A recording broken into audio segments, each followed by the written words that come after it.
as well. Steve, really appreciate the time talking about the World Baseball Classic. It's always an awesome event, just watching group play. What have been your impressions as a fan, just watching all the great baseball that we've had?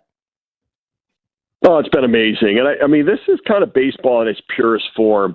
The players play for fun, and they're having so much fun and the joy. And, I think that to grow the game internationally, this is a great venue to do it.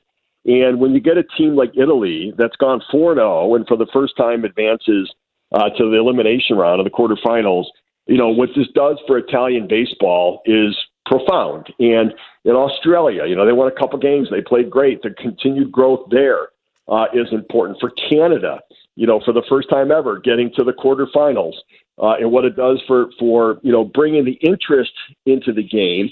And then for kids to watch it thinking, I want to be that guy someday. That's what we all did growing up here in the States, is we watched baseball and we thought, oh, man, I want to be in the World Series someday. I want to be up in that moment.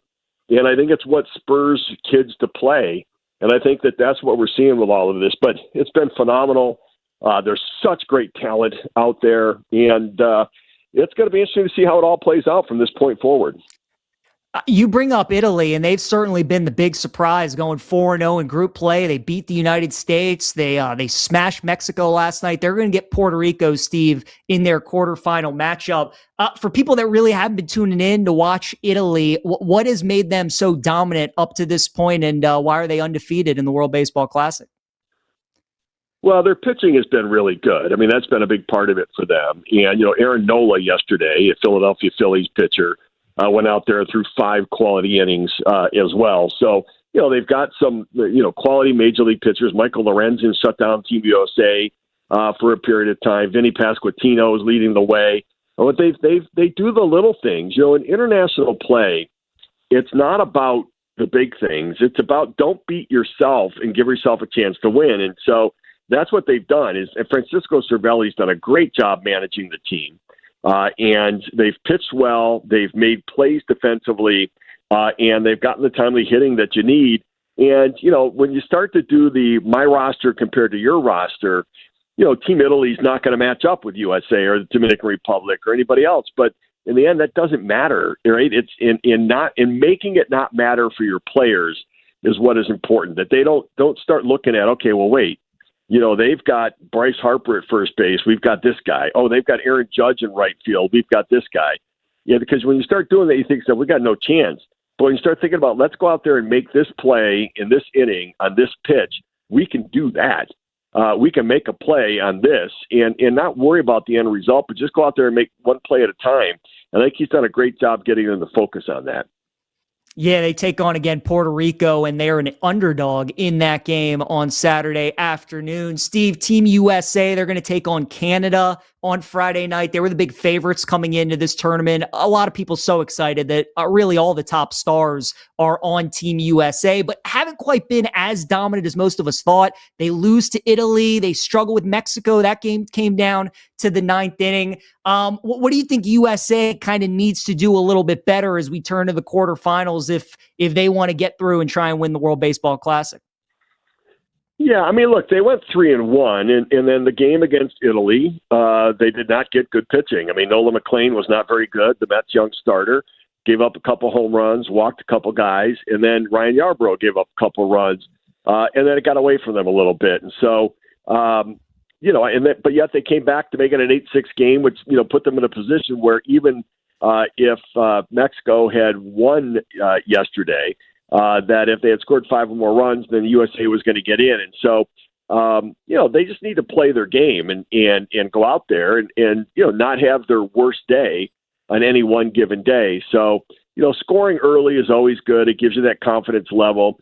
There are many who believe that with this second life that Team USA has been given, when they sat there in a hotel yesterday hoping and praying that they'd find a way to keep going, that with this second life that they're really going to run the table now. I think it's still going to be tough because there's so many good teams out there, but they just need to go be themselves. I mean, likely Logan Webb's going to get the next start. He's awesome and pitched well earlier in the tournament as well.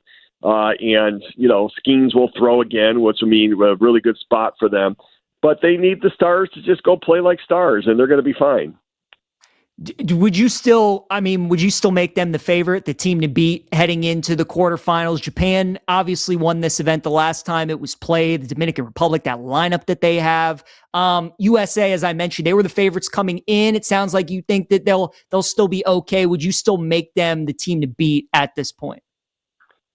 Yeah, I wouldn't, but I don't know that I did coming into it. I just think Japan, their stars always play.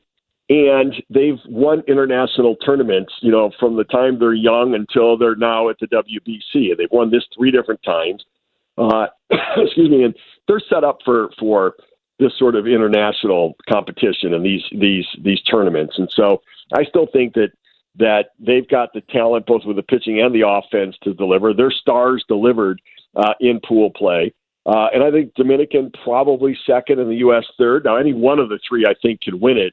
But I'd be shocked if anybody other than the 3 end up winning the tournament. Hypothetically, Steve, if we could get any games, right? Because you start looking down the line and you're like, man, the U.S. could match up with the Dominican Republic in the semis. Maybe we get a rematch of U.S. and Japan in the final. If you could get any matchup in the quarterfinals, what would be the game that you would most want to see? Yeah, so I think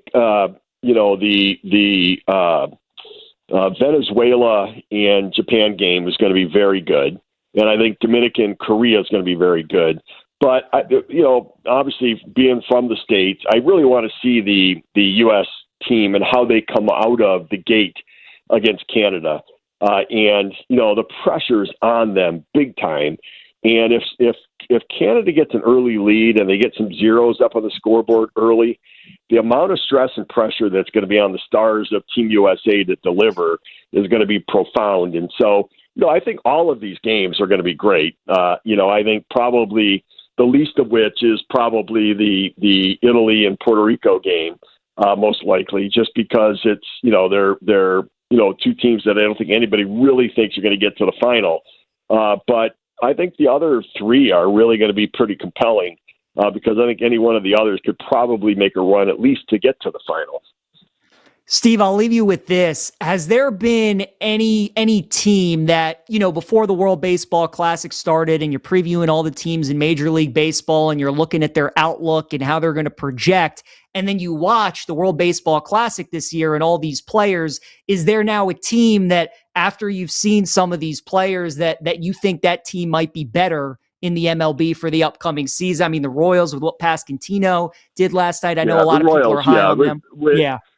Yeah, Michael Garcia from Venezuela had 3 or 4 hits in the game yesterday. Then you had Pasquantino with the 3 home runs. Bobby Witt Jr., what he's done playing out of his mind at shortstop. His defense has gone off the charts. And so, yeah, I do. I think the Royals are going to be a very good team this year. Moving the fences in is going to make a difference for them, too, at home.